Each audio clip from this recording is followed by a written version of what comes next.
Hello everyone, welcome back to my Facebook page and YouTube channel Nupur blog and cook. কেমন আছেন সবাই? আশা করি সবাই অনেক অনেক ভালো আছেন। আমিও ভালো আছি। চলে এলাম আবার একটা নতুন ভিডিও নিয়ে। আশা করি ভিডিওটি আপনাদের ভালো লাগবে। তো এইখানে প্রথমেই দেখতেই পাচ্ছেন আমি শিং মাছ ভেজে নিচ্ছি। আজকে পেঁপে দিয়ে শিং মাছ রান্না করব আর হচ্ছে পাট শাক ভাজি করব।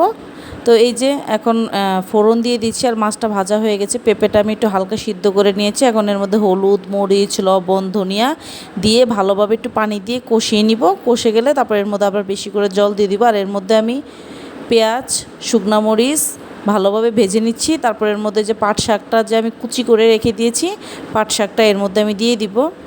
এই যে পাট শাকটা আমি দিয়ে দিচ্ছি আর একটা কাঁচামরিচও দিচ্ছি। এখন ভালোভাবে ভেজে নিব। আর মাছের মধ্যে আমি পরিমাণ মতো পানি দিয়ে দিয়েছি। দিয়ে এখন এই যে যখন ফুটে এসেছে, এখন ভাজা মাছগুলো আমি এর মধ্যে দিয়ে দিচ্ছি। দিয়ে ভালোভাবে নেড়ে চেড়ে নিচ্ছি।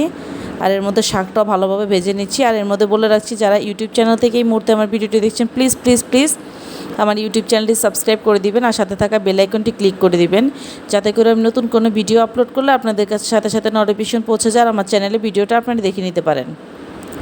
যারা ফেসবুক পেজ থেকে এই মুহূর্তে আমার ভিডিওটি দেখছেন, প্লিজ প্লিজ প্লিজ আমার ফেসবুক পেজটা একটা ফলো দিয়ে যাবেন। লাইক, কমেন্ট, শেয়ার করতে ভুলবেন না পরিবার ও বন্ধুবান্ধবের সাথে। আমার ইউটিউব চ্যানেলের নাম আর ফেসবুক পেজের নাম একই, নূপুর ব্লগ অ্যান্ড কুক।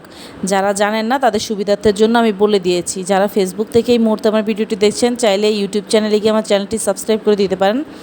আর যারা ইউটিউব থেকে আমার ভিডিওটি দেখছেন, চাইলে ফেসবুক পেজে গিয়ে আমার পেজটা একটা ফলো দিয়ে যেতে পারেন। তো এই যে মজারালা চিজ দিয়ে আমি মিল্ক ব্রেড, মানে মিল্কের যে রুটিটা থাকে, ওই রুটিটা ভালোভাবে কুক করে নিচ্ছি। বাটার দিয়েছি, আমলের বাটারটা, আর এখানে হচ্ছে চিজ।